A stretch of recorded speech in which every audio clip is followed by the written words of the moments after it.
Good evening, everyone, and welcome to the North East Non-League Show, episode 25. And tonight we have our Northern League special. It was supposed to be planned, all the games finished by now, but I know there's a few games next week. I think everything was pretty much sorted yesterday with the games. The final word, sponsored by Baywatch TV, Sunderland West End, Durham City FC, Jade Bell, and of course, proud to support If You Care Share Foundation.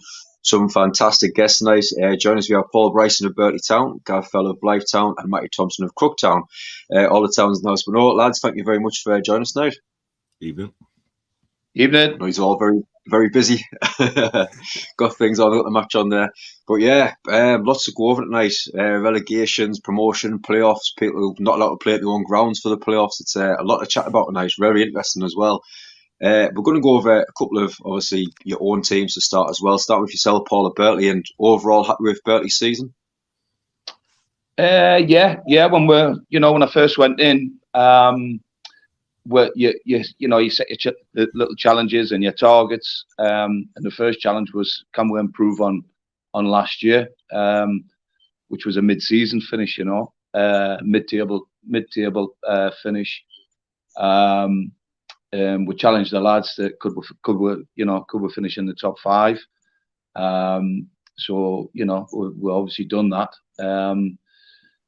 But as well as we've done, I'm still a little bit disappointed that we haven't got more points on the board. If the truth being on, as well as it's been a good season,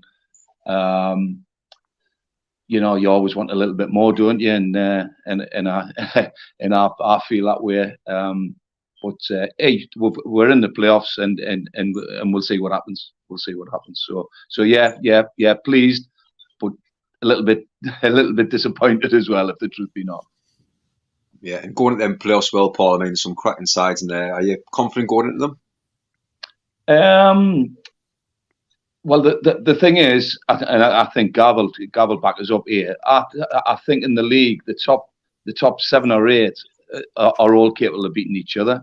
And certainly that's what's happened with the sides that we've played this season.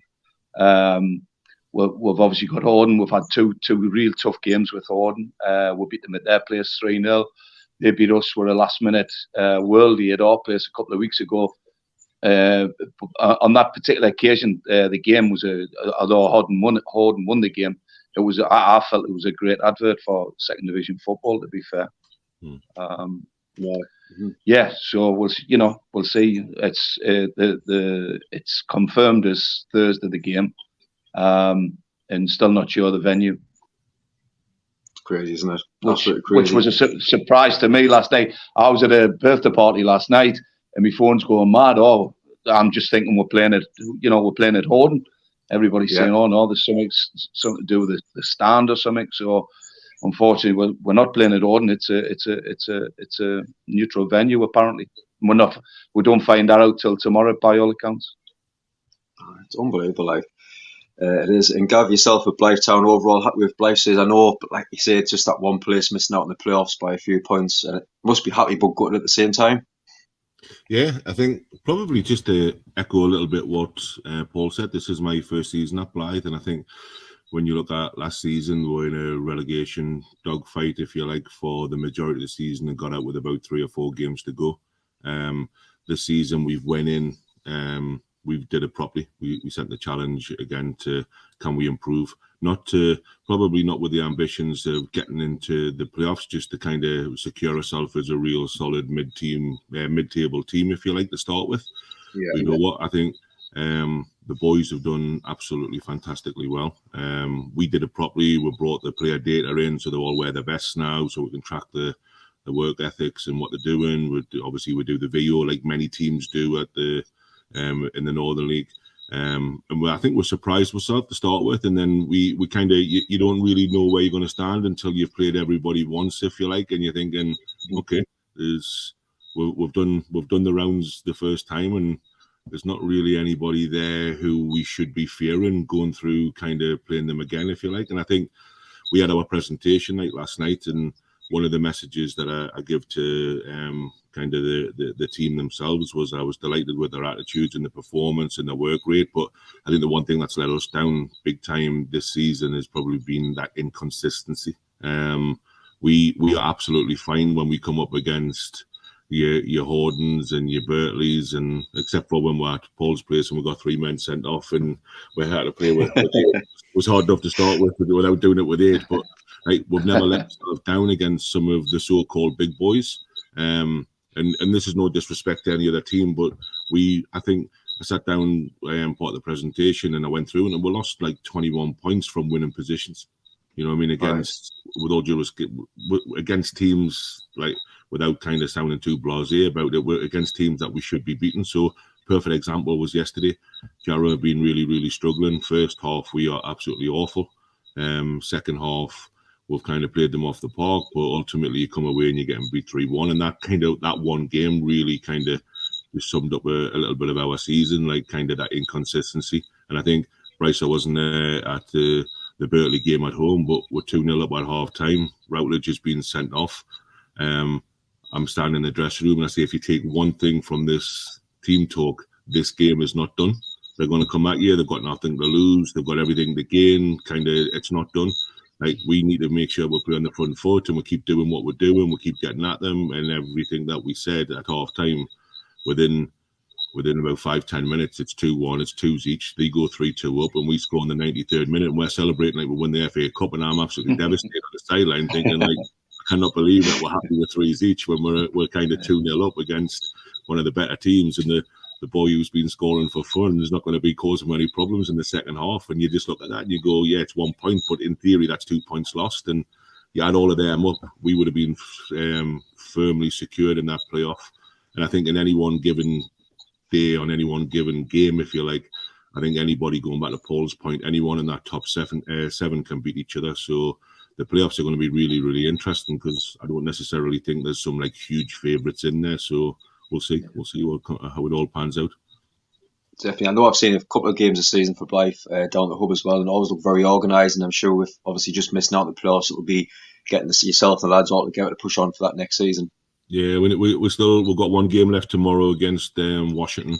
We want to get to the 70 points mark, because hopefully that'll qualify with FA Cup football. So that'll be kind of the target. Yeah. So at least that way we can kind of take something out of it.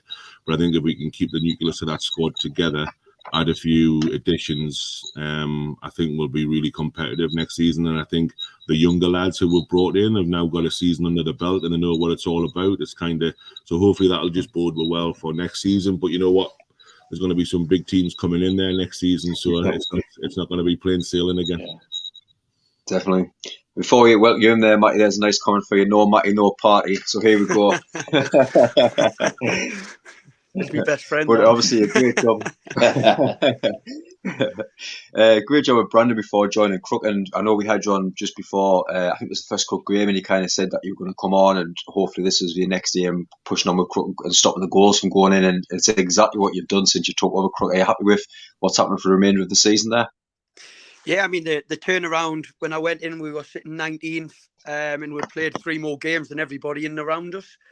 So it was kind of, we had to go in and see what was already there, because there was some quality players already there, although they were lacking a lot of confidence. Obviously, they were conceding 2.5 goals a game. So that was kind of the struggle. We had to identify who we wanted to take forward. And they were a really young group. So we obviously got an injection of experience in there. The first thing was to obviously get enough points on the board to make sure we're secure, and then try and kick on up the league. Obviously, I think I've not actually looked at it, but I'm sure we're 13 for something like that, which is the highest finish Crook's actually had in the first division. So no, a good turnaround considering when we went in on the 23rd of December, they were sitting 19th. Yeah. No, it's really well. Like you say, it's just a great platform now and to build on for next season. I mean, what's your aims looking at? I know it's a long way before the kick off for next season, but happy with the squad, what you've got, a few players in, and hopefully push on for that top 10. Yeah, I mean, I think on the points per game, if we did it over the full season or something, we would have created to finishing 6th in the league from the games that we've had. So, yeah, obviously we'll be looking to strengthen, obviously. Obviously there will be a couple of people that leave the club. But, yeah, no, as I say, it's a fantastic club to be part of with good ambitions. There's no reason why we can't be pushing up the league table to be competing in and around the top 6. Especially with the players that we're looking to get in also. So hopefully the good times are back at Crook. Yeah, hopefully. Even a Baywatch TV and Craig, as you mentioned there, well done, Bryce. What a season, Bertie Town up the hoops as well. In getting on into the Division 1, and I mean, yesterday it was fantastic. Obviously, we get on to the playoffs in a minute, but Newton Aycliffe champions, and starting with yourself, Paul. I mean, looking at the start of the season, Ashton Bishop favourites to win the league, but Aycliffe have just been solid throughout the season and fully deserve the title, don't they? Yeah, definitely. And massive congratulations to Brian Atkinson. Real nice lad. I think the good thing, I think he's built on what he had last year, and he made some good additions, which made them really competitive. And I think they were a little bit under the radar, if you like, because everybody was mentioning the two teams that you just said there, Ashton and Bishop Auckland. But and that can help you as well, while the pressure's on the other two, you just get on with your job, get points on the table. And as I say, I'm really pleased for Brian as well. We played them in the Vars. We actually took them to penalties, to be fair. They're a good side. They play the right way. So I really thoroughly deserve to win the league, and really pleased for them. Yeah. No, done really well. And Gav, like we've just been chatting before the show, and Brian Atkinson, what a job he's done. But and I always mention there's a few teams, even though the season's pretty much finished next week, looking at him already, done a cracking job, hasn't he? He has, and rightly so. If there's teams from higher leagues looking at Brian, then he thoroughly deserves that. I watched them a couple of times. I watched them against Whitley Bay, and I think it was against Heaton Stan. Not only are they a well-organised team, they play some really good stuff as well. And like I say, it's kind of, I think everybody, when you look at the Ashton at the start of the season, when they were bringing in the kind of the Robbie Dales of the world and adding to that, and kind of the Nipper up top and kind of them sort of players, you're thinking like there's going to have to be some really good sides to take points away from them. And fair play to Newton Aycliffe, and like I say, congratulations to Brian, because I think the best way I can describe it is they've done it the right way. They've done it the right way by they've got a real good blend of youth and experience, and they play some real good football as well. And I think from that perspective, like if there is clubs, hopefully he'll not be interested unless it's maybe a top team or a full-time team maybe, but hopefully he goes into that next league, because if they take, or they're able to keep the boys together, because obviously the travel's now going to be the issue and all the rest of it, that'll be a challenge. But if they keep that team together, there's absolutely no reason why they can't be competitive in the next league above. So now fair play to them, and congratulations to all of them. Yeah, really well. Like we mentioned there, the promotion, new challenges, but extra travel as well. But I know it's quite a young squad. I would imagine they will try and get, obviously, as you say, people playing that league, the shifts and everything's all sorted, because they'll want to have a go to see what they can do on that next level of the football pyramid, won't they? Yeah, I mean, they seem a really honest group of lads, to be fair. As I say, I've only played them once this season, but when they come to Crook, they were absolutely outstanding. They were on the front foot, the way they played, the style of football that they were playing. It was nice to watch, hard to compete with when we first went in. But yeah, no, he's done a fantastic job there, and knowing a couple of the lads there, that they'll do well at the next stage, at the next step up. But no, they're a good group, really good group. Yeah, but I remember that now when you're on about, because I'm sure you had them, Ashton and Whitley Bay, pretty much week after week, didn't you, in your first few games when you came in at Crook? We had a very hard start, that was for sure. All the best, Matty. Bishop Auckland, Whitley Bay, exactly. I was like, what have I put myself in for here? Especially when we got beat 5-0 first game of the season. So it's my first game of Bishop Auckland. But yeah, we've turned things around from there. And getting on to the chasing pack, and Paul, start with yourself. I mean, like you say, Ashton and Bishop, Whitley Bay, it's overall it's been great to watch all season as well, for their other three chasing Newton Aycliffe, hasn't it? It has, yeah. And as you say, Ashton get there on the last day of the season, to earn a playoff place. I was talking to Robbo the day actually, and he doesn't know who they're playing or anything yet. I think he says they find out Tuesday or Wednesday. No, it's Wednesday, I think. Wednesday. Yeah. So they've as I say, Bishop Auckland, they've been there all season as well, and obviously Nicky at Whitley Bay, they've been in and around it as well, So pleased for Andy. I worked with Andy at concert last year. Andy Coyles, real nice guy, honest. and he does his job thoroughly. So pleased for him and Skins, to be fair. No, definitely. And Gav as well. I mean, we've got to mention Whitley Bay, one of your clubs, and they must be proud of, like they say, the management and the squad. It's quite a small squad, a lot of young squad, a couple of experienced players in to help as well, but they've done terrific, haven't they?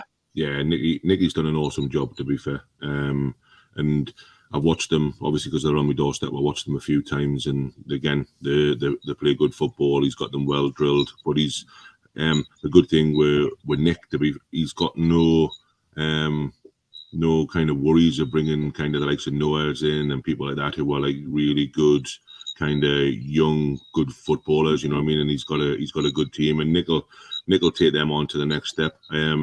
The challenge, I guess, from Nick's perspective is the club wanting to kind of go to that next step, because I know the last time they did that, they nearly went to the wall, and it was a real challenge for them, you know what I mean, in terms of kind of that financial side of things. But I think they're probably in a little bit of a better position now, because they're getting decent gates on a weekly basis. But he's done a superb job, and I've always got a kind of soft spot for Whitley Bay. Just obviously the time I spent there it's a good club, and you still see the same fans there week in, week out, and all the rest of it. It's kind of, I guess it'll be wrong of us to say that it's obviously missing the likes of Derek Breakwell standing beside his little blue hut, because he's an absolute stalwart of the club, and kind of obviously his passing this season has probably had a bit of a knock-on effect with him, because what he did in the background was just like absolutely amazing in terms of the work that he did. So, but yeah, Whitley they've had a good season, and Nick's done a fantastic job.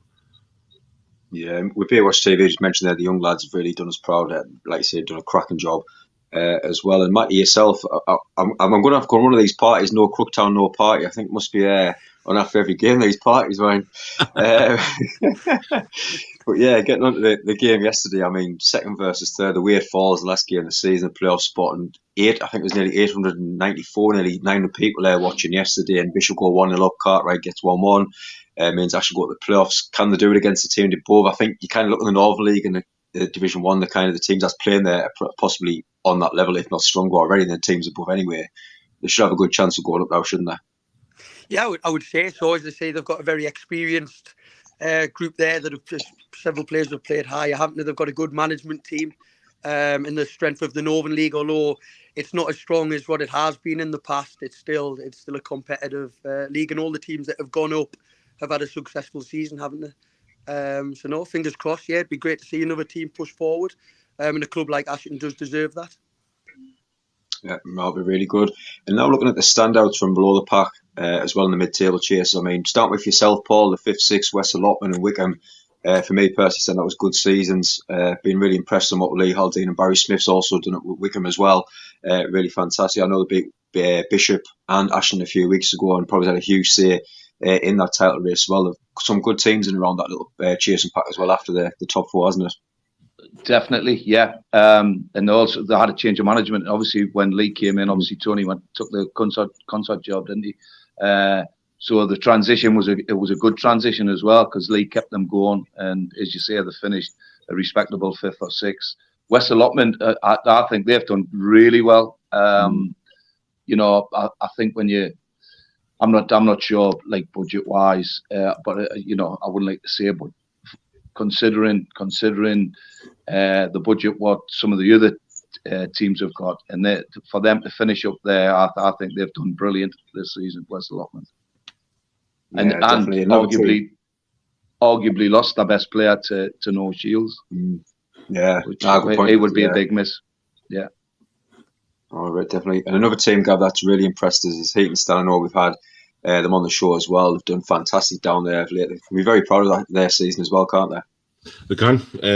I think the first time in kind of any league, when you're kind of the new boys, if you like, it's always going to be like, how good are we? Because you've got to give a bit of a chance to the boys who have got you up and stuff like that. But I think the one thing that Dino and Andy McBride really do is they recruit well. They've got I see them every time I'm at a game. They're always there. They're there watching Sunday morning. They're there kind of, if they haven't got a game on a Saturday, they're there. And I think ultimately it's been a real good kind of solid season for them. Finished 7th. I guess one of the areas they're scoring lots of goals. When you look at kind of how many goals that they've scored, I think they've got 81, and I think there's only 2 teams 2 or 3 teams that have actually scored more goals than what they have, but maybe a few too many draws, and they conceded a few in terms of like 69 against, I think it was. So from that point of view, maybe that's an area that they'll be looking at. But Dino and Andy have done a superb job, and I tell you what, it's a fabulous club as well. The gates that they're getting, and you turn up, and there's always 300-400 turning up to it, and that always helps. So from that point of view, yeah, they've had a real good season, and the pair of them will kick on, I'm sure, next season and kind of start hopefully challenging for that top 4, top 5. No, been really good. And Matty, yourself being involved in that mid-table scrap as well, and which teams have stood out for you, and which teams will be disappointed with the season that they had in and around that area? I don't know. I think when you look at the players that Taulo have, I think that they would probably expect to have finished maybe a little bit higher. But it's a competitive league. It's like I think it's one of them leagues where anyone can beat anyone on the day. If you're not quite at it, you get found out. I mean, you look at Thornaby. Thornaby have been relegated, and you look at the amount of games, the amount of points that they've picked up. When Jamie went in, I know they've been relegated, but he did a fantastic job there. And then as I say, anyone can beat anyone. I'm trying to think. Pickering, we went down to Pickering, and Pickering probably give us one of the toughest games that we've had. We come away with a victory, but Pickering were really well organised. It's the first time I've been down to Pickering, and the pitch certainly didn't help. But have you been to Pickering before? It's like flat, and then half of the pitch is on a hill. So we couldn't really see. We're winger on the opposite side at one point. But no, they're very competitive. As I say, it's my first year in the first division. But if you're not quite at, you get found out. West Auckland as well. They were a really, really good team. I think they've got some problems off the pitch at the moment. But yeah, we went there and they were really competitive. I think they would probably be in a false position with the players that they've got. They should be a lot higher. But no, it's a really competitive league. I think both divisions have been competitive. Yeah, really good. Yeah, it's been really good, hasn't it? Yeah. And getting finally on Division 1 relegation, and starting with yourself, Paul, obviously Thornaby down. Good 2-2 draw with Whitley Bay though, but it's again -3 points, and I know we're going to be touching on that again later. It's disappointing to kind of see teams with the -3 kind of going down, and we'll go on to Division 2 and stuff like that later. And it's hard on teams getting their minus points, and just a silly mistake on a team sheet that's going to change the club around hugely now, doesn't it? Yeah, well, Thornaby, and it just shows you how times can quickly change in football. Last year, when I was at Concert, Thornaby were arguably the best side we played. They had an absolutely superb front three. The lad that's at West Allotment now just played off them, and they were ever so dangerous going forward. I think they finished third last year, in the first division. Whether they've had budget problems, again, I'm not sure, but the management team moved on. But it just shows you need that stability. To stay in the first division. But I was really, really impressed with them last season. And as you say, when they get -3 points, it doesn't help that cause as well. No, definitely. I mean, that's the next team, Gav, as well, RCA, and lose 2-0 yesterday against Pickering. Pickering win 2-1, so RCA down again with -3 points. I know we had the gaffer on about 2 or 3 weeks ago, well, just when he took over the job actually, and Martin Swills, and he was kind of right, we're going to make sure that they stay up. And again, being someone like him who's been heavily involved with RCA, he'll be good to go down because of a -3 point reduction again because of a team sheet, won't he? Yeah, absolutely. You know what? If it's a case whereby you've been beat and you've been beat fair and square, and you haven't got enough points, and all the games you've played have been kind of played out over the 90 minutes, and at the end of the day you finish where you finish, right? And you kind of go, right, okay, thanks. Like, it's something that you're not happy about, but you accept it, because at least that way you can look at it and go, well, you know what, we just haven't been good enough this season, and that's why we've went down. But if you look at North Allerton and you look at Sunderland RCA, for instance, you put them 3 points on, they're up to 38, right? That takes them past Carlisle City in 15th place, and it's like, and all of a sudden, that's like really damaging for clubs, you know what I mean? Because sometimes you don't come back from that, because it's a hard challenge, because you lose your players, your players then move on, you kind of then left to rebuild. And with all due respect, when you look at the likes of Blue Star, for instance, coming into the second division, and the 6 or 7 that are going to be remaining there because they're not in the playoffs or they're not going to be successful in the playoffs. That second division is going to be a good league next season, and it's going to be a tough league. So I'm sure Bryce will agree. He's probably looking to absolutely get out of it, because next season it's going to be probably just as hard as the first division in terms of kind of the quality that's going to be in there. So yeah, to lose 3 points and go down, it's a bitter pill to swallow. Yeah, and like you say, Matty, some of the teams that's been down there who's been really close to get relegated, like Penrith, Carlisle, and Reds, I know they'll be very disappointed with the season that they've had. Pickering, Northampton as well. It's quite a shocking performances at times. I mean, are you shocked at any of them teams that we just mentioned there being down there, or do you think they're down there because of the bad season that they've had? As I said, Pickering, I think Pickering are one of the best teams that we play. That give us one of the hardest games that we've had since I've gone in there. Penrith were a really well organised team, to be fair, but it's can you do it consistently? And obviously you're down there for a reason, aren't you? At the end of the day, you've got to produce the goods all year round. You can't just win a couple of games. But yeah, no, as I say, it's a competitive league. Pickering are a very good team. Penrith, Northampton have some really hurtful players. But yeah, it's about getting the points on the board, and if you're not at it, you do get found out in that first and second division. Matty, I watched see him at Heaton Stand, and they were very good on that night. Really, really good. Yeah, I mean, we were 2-0 down against Seaham within 10 minutes, and they completely blew us away. But it's about doing it consistently. Yeah, exactly. I know College got a good group there. Yeah. Before we get into Division 2, just a couple more comments as well. Craig, no Berkeley Town, no party. Berkeley joins to join the party. This is going to be a massive party by the end of the night, mind. Owen just mentioned there, we've been up and around. We had Matty from the beginning of the season. With 4 Crooktown supporters. Got to say, Matty and Anne have been fantastic since coming to Crook. I've seen some great football on as well. Really nice to hear, Matty, isn't it? It is, yeah. No, as I say, it's a fantastic club, and you know, the fan base that I had at Brandon, there was like no disrespect, but there was like one man and his dog coming to watch, which you're grateful for. But then you're going up there and you're getting an average of 300 people at every home game. Away, we get the fans are just absolutely outstanding. There must have been numerous of times that we've gone to an away game and there's been more of our fans there than actual home games, and it kicks everyone.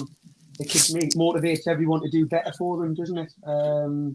But yeah, no, it's been fantastic since I've gone up.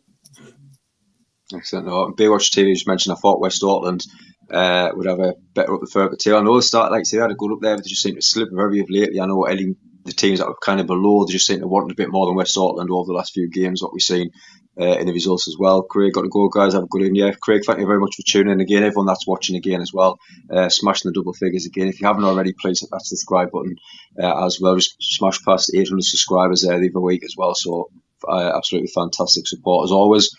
Getting on Division 2, the title winners as well, and how it just fell yesterday again, first versus second, Horden and Borough. And I know I kind of put in my thing, my little article I wrote during the week that I would like to see Horden win it. And I think I put something like a few people would just because of the history. I know I had a text message at 1:20 this morning from a Borough Rangers fan saying, well, you weren't right there, were you? So, no disrespect. I wasn't mind who won. I'd love any non-league football. So that was quite funny, actually. But yeah, what was that one this morning? Just got in, right? I probably just got in from the night out. From the party. I saw him. That's a real thing. But yeah, the title winners, Matty, start with yourself on this one. First versus second, yes, the Borough Rangers beat Horden 3-0. Obviously, man sent off for Horden. I've seen the picture of the pitches. It looks like they're playing on just a mud bath, sand pitch at times. I mean, what's your thoughts on that going into the game? And obviously now you've seen the result yesterday. Yeah, as I say, I'll be honest, I've not known anything about the pitch or anything like that. I'm actually down at Skegness at the moment, so it was really exciting. Obviously, that it's going to the last game of the season. Obviously, Johnny Payne's done an absolutely outstanding job at Horden. I mean, you know, you've been in a game when you go down to play Horden. They've done an absolutely outstanding job.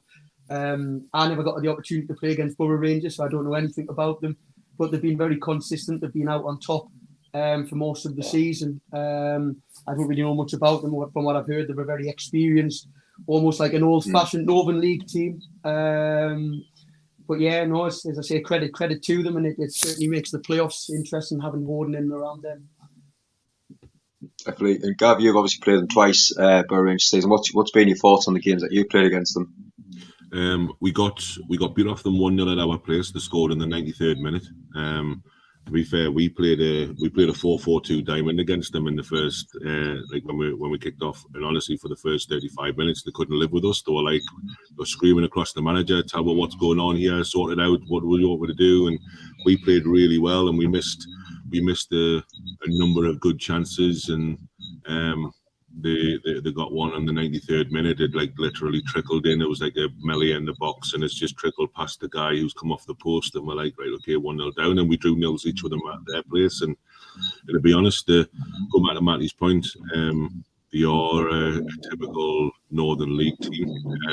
The hard working, the physical, go back to front very, very quickly. They don't play a lot of football, so hence the reason why they probably don't need a fantastic pitch.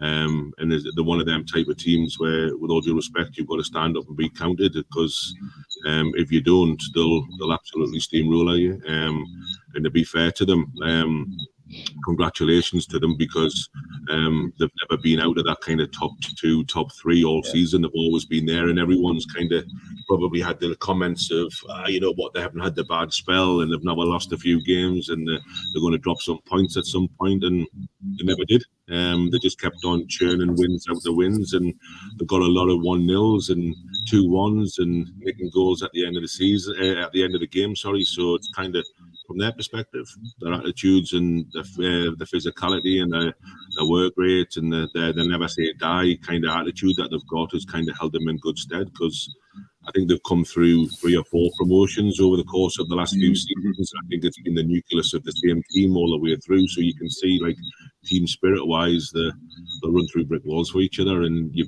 have definitely got to stand up and be counted, because if you don't, they'll take the 3 points. So they deserve to be there, and they've won the league, and fair play to them.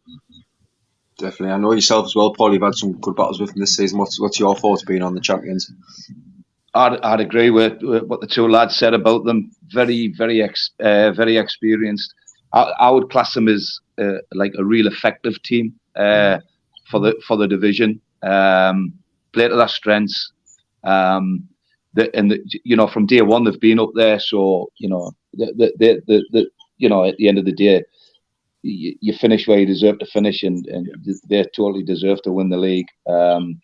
In my point, and I echo what Gav said as well. There, you're expecting them, when they're going to drop points, when they're going to hit the bad patch, and they didn't. They kept getting the points on the board, and at the end of the day, deserve to win the league.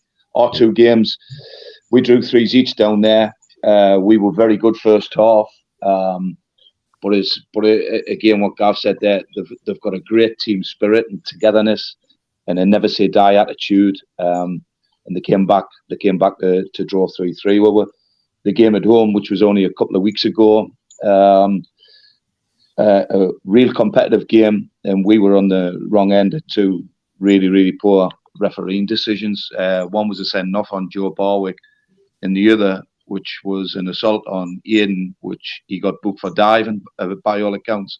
And it was an absolute stonewall penalty, and probably a sending off as well, but it wasn't to be. But as I say, they deserve to, they deserve to win the league, and congratulations to them.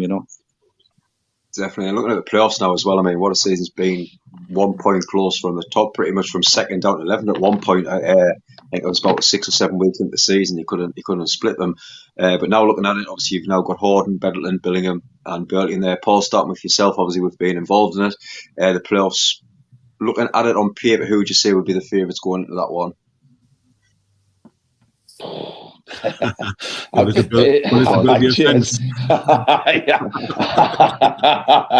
Where's that coin? What Matty had on before? Do you know what? They've all got their strengths. I still say that the best performance against us was Billingham Town in the first half at our place. The murdered. We were beaten with 3-0 at half time. And at half time, as much as you're disappointed, you're sort of saying, listen, lads, damage limitation here, sort of thing. To be fair, we showed good character on the night and came back to 3-3 and drew the game 3-3. Another 3-3, by the way. I think we drew 7 games, 3s each this season. So I think that tells you the story. where we could have accumulated a few more points. Bedlinton, they're strong as well. We've had 2 good games with them. We played really well at their place and beat them 6-0 actually, and they beat us at our place 2-1. And of course Horden as well. As Matty said, Johnny's done a fantastic job at Horden. And on any given day, we can all beat each other. To be fair, it'll be who's gonna produce that little bit of magic. Who's gonna in the moment of the game, who's gonna take the opportunity.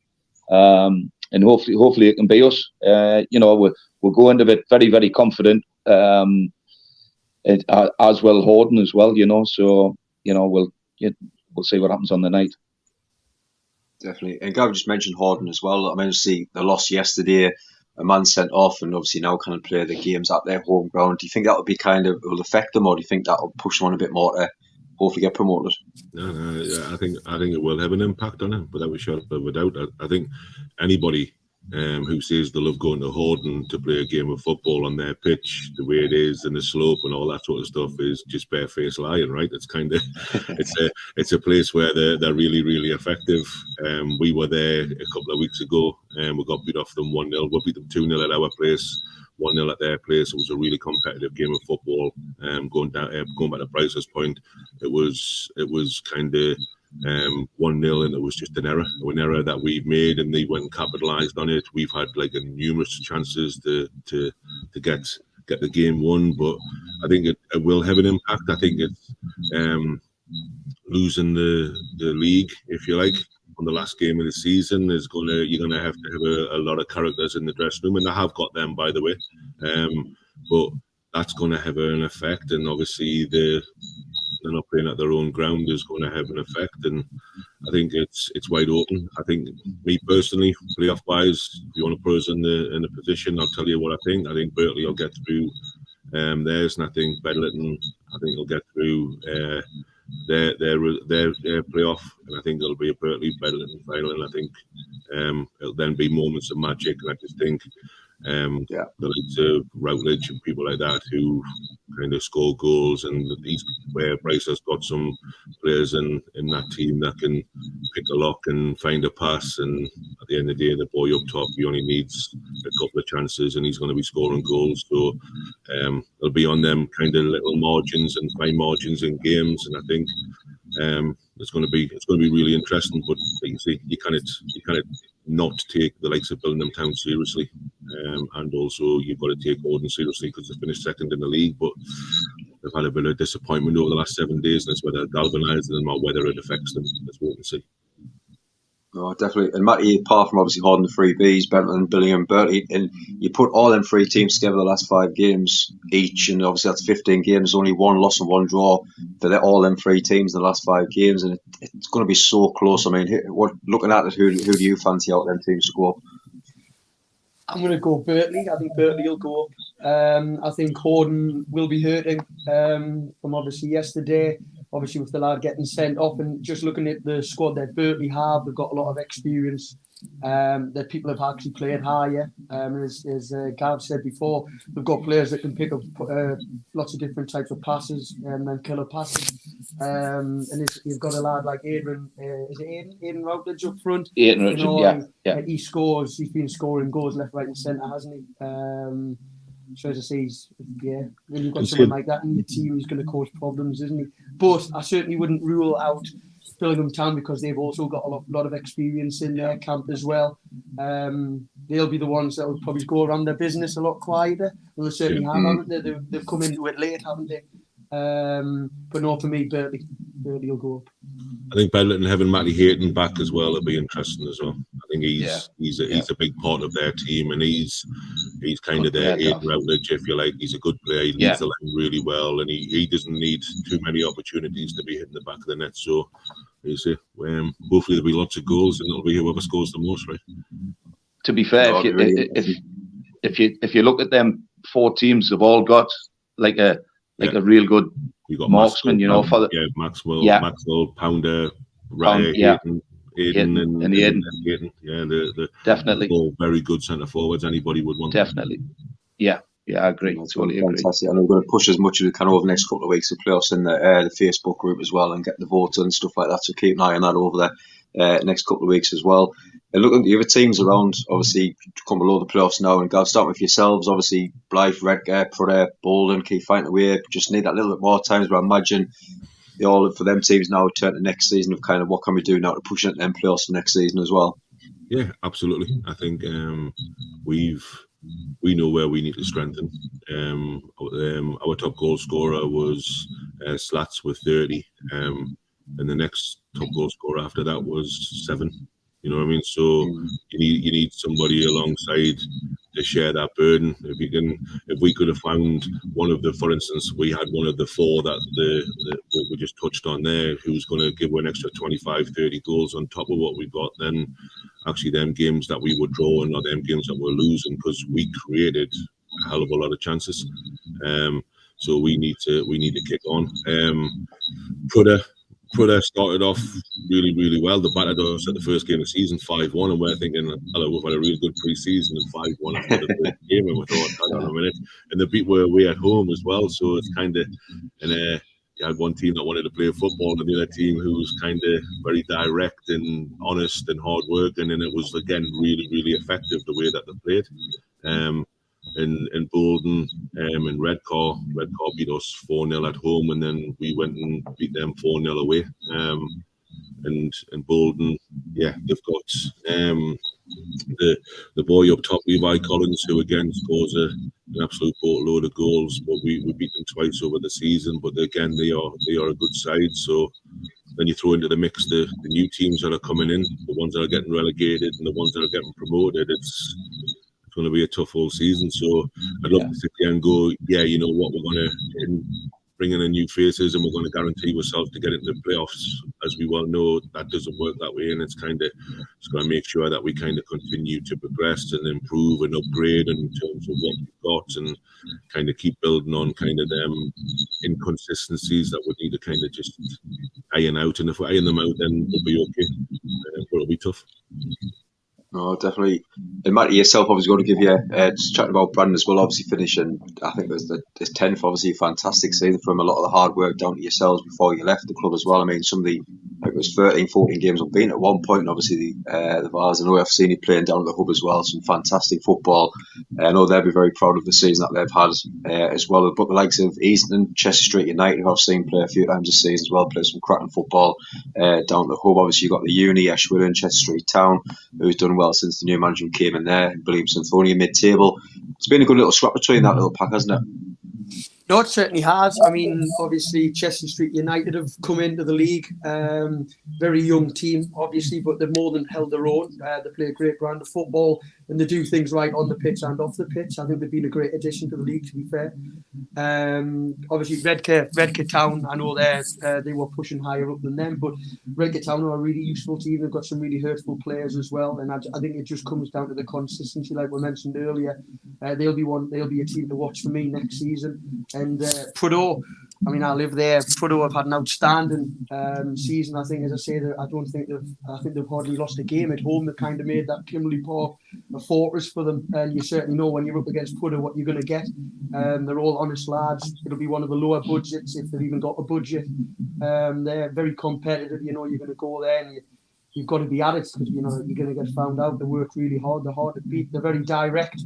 They certainly were when we went, when I took Brandon down there. But yeah, everyone's got a different way of playing, and it's what works for you, isn't it? But they've certainly been a good addition to the league, definitely.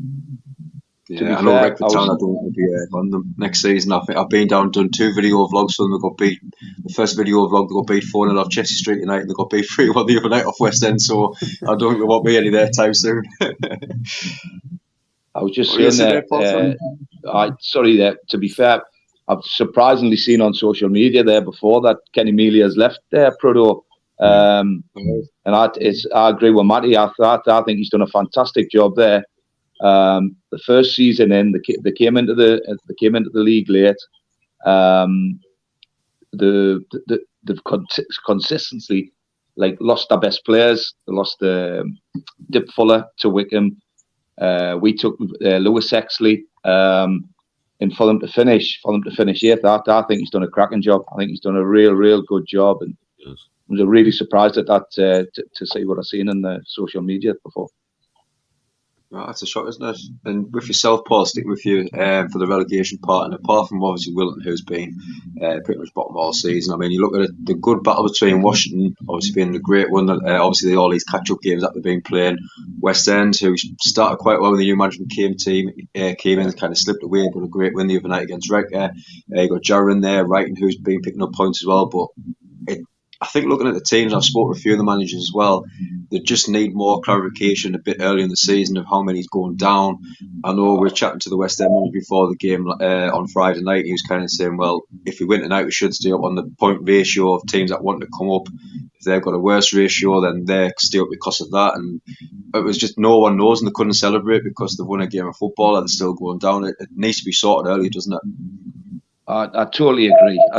It should be stated at the start of the season. How can you like set your targets if you don't know how many's going up, if you don't know how many's going down? It's you feel for them teams as well. You really feel for them.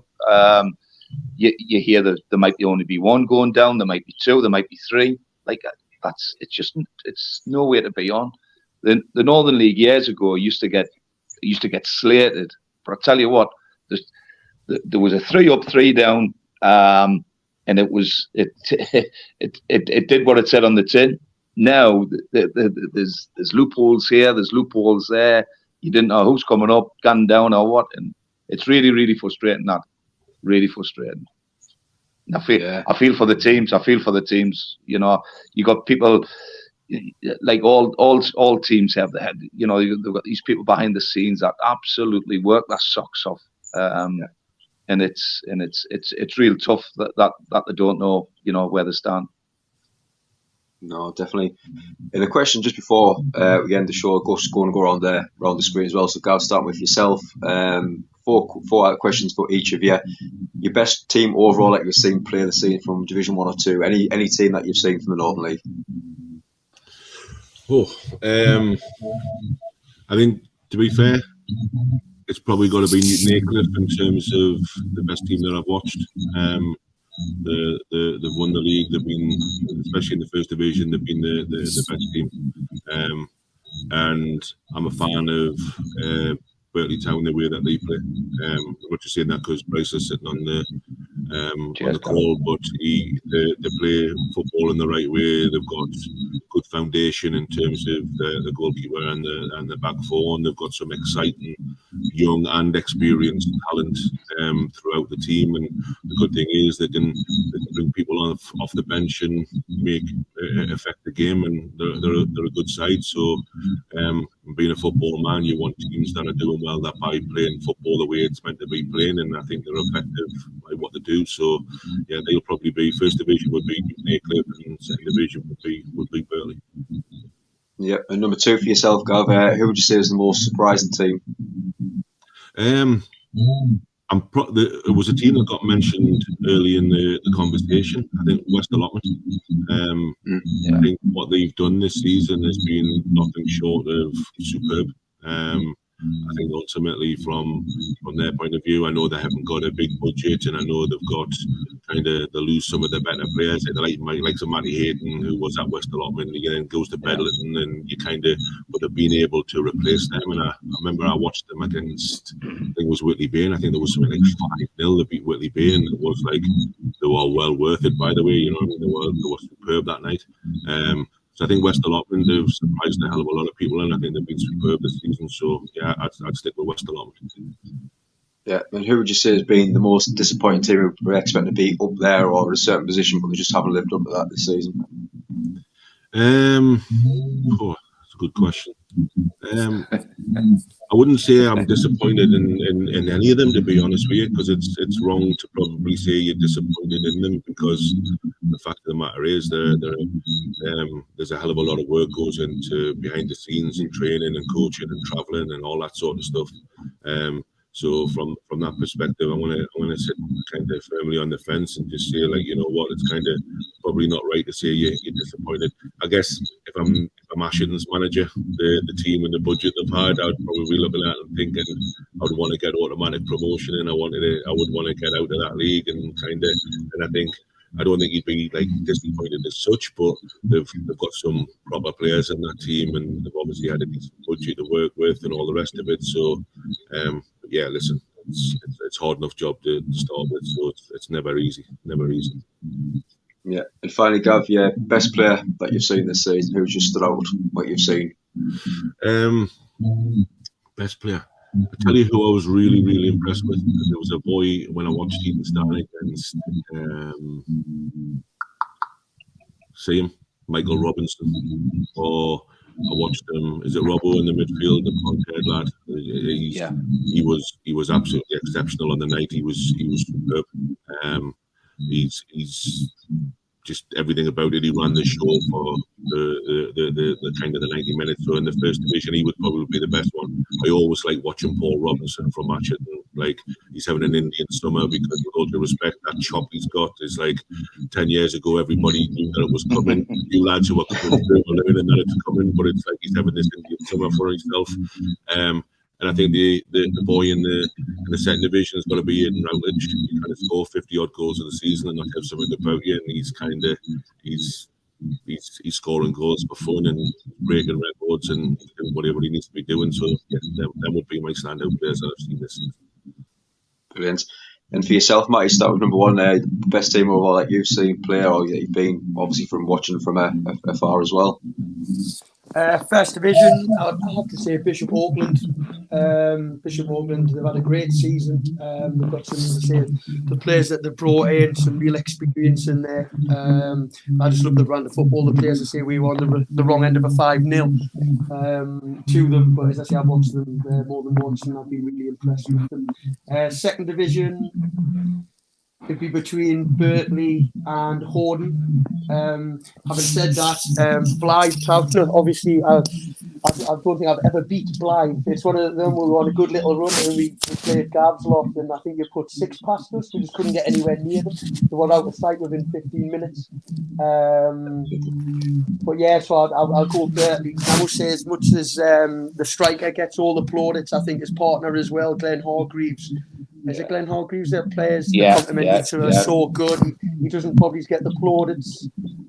Is what he should do from the outside, but no, he's a fantastic player as well. Them two complement each other really well. So it would have to be Berkeley for the second division. Brilliant. Yeah. And your most surprising team? Probably is Newton Aycliffe. And I think if you look at the players they've got some real quality, and they've just gone about their business really quiet. I don't think if you would ask anyone at the start of the season, do you think Newton Aycliffe will win the league when you've got teams like Asherton, Bishop Auckland? I don't think anyone would have said Newton Aycliffe, but they've just gone around their business quietly. As I said earlier, they're an honest group of players, and he's got them really well organised to play a good brand of football. So I must admit, Newton Aycliffe, that's credit to them off the pitch as well. They've got a fantastic hard working committee. As Alan Oliver's been there for years. So no credit to them. Yeah. Number 3, the team that hasn't just quite lived up to what we're expecting at the start of the season. Can I say Brandon? No, as I say, we started so well there, like really well. We certainly were in around it for a long time. Obviously, I left, and as I say, I wish them all the best and everything. They were good on this club, but I think they were in a really good position there, and they kind of dropped off a little bit considering to where they were at Christmas time. But as I say, no one likes change, and it's kind of, they will be back at the highest position they've ever been in the league, so credit to them. Yeah. No, definitely. And your best player? I don't think you can go any further than Dean Sexton, to be fair. Out the first division for me, Dean would always get into my teams. He's an old-fashioned number 9, great with his back to goal, bringing people into play. I just think he's had a few injuries this year, but no, Dean Sexton for me in the first division. In the second division, it would have to be Aidan Routledge, to be fair. Look at his record, he's broke records, he's scoring goals for fun, but he doesn't just score goals. He's a big, strong lad, powerful, and his decision-making is absolutely outstanding for what I've seen. So, yeah, Aidan Routledge. Brilliant. And over to yourself, Paul. Start with number one, best team overall that you've seen play.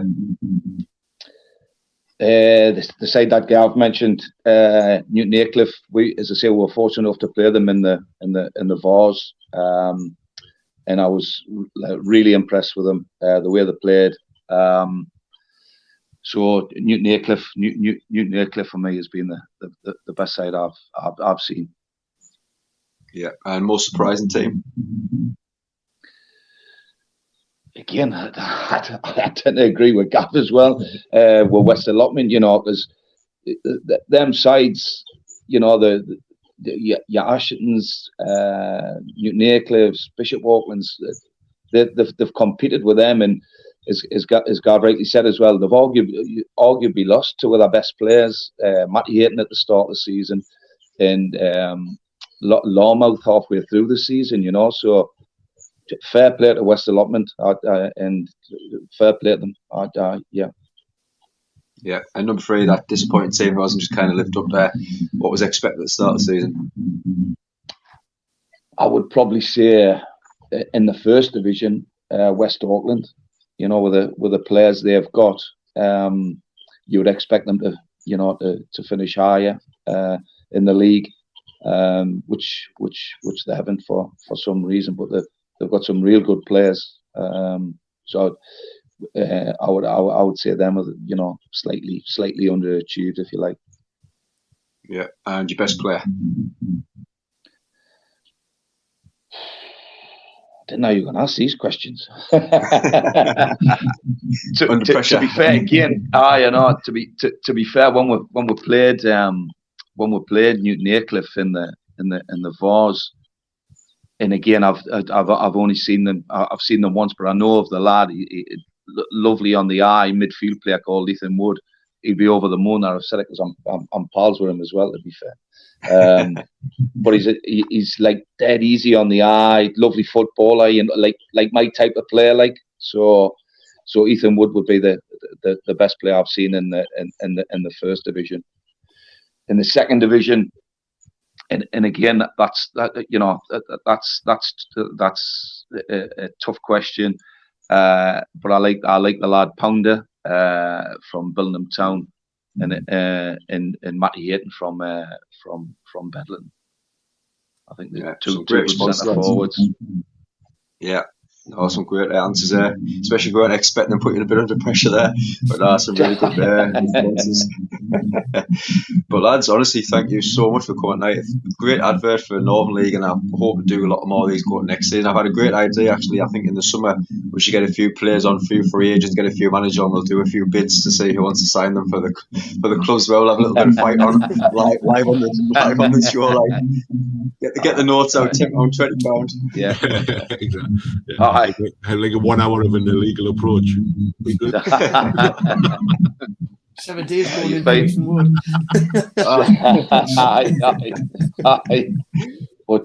no, absolutely. Players are like they'll go where it suits them. Players, I tell you. And if we haven't had another big show tonight, we've got another one tomorrow night. Our final non-league one before my holiday. Tomorrow night, 8:45, South Shields Champions Special. We've actually got the South Shields chairman coming on tomorrow night.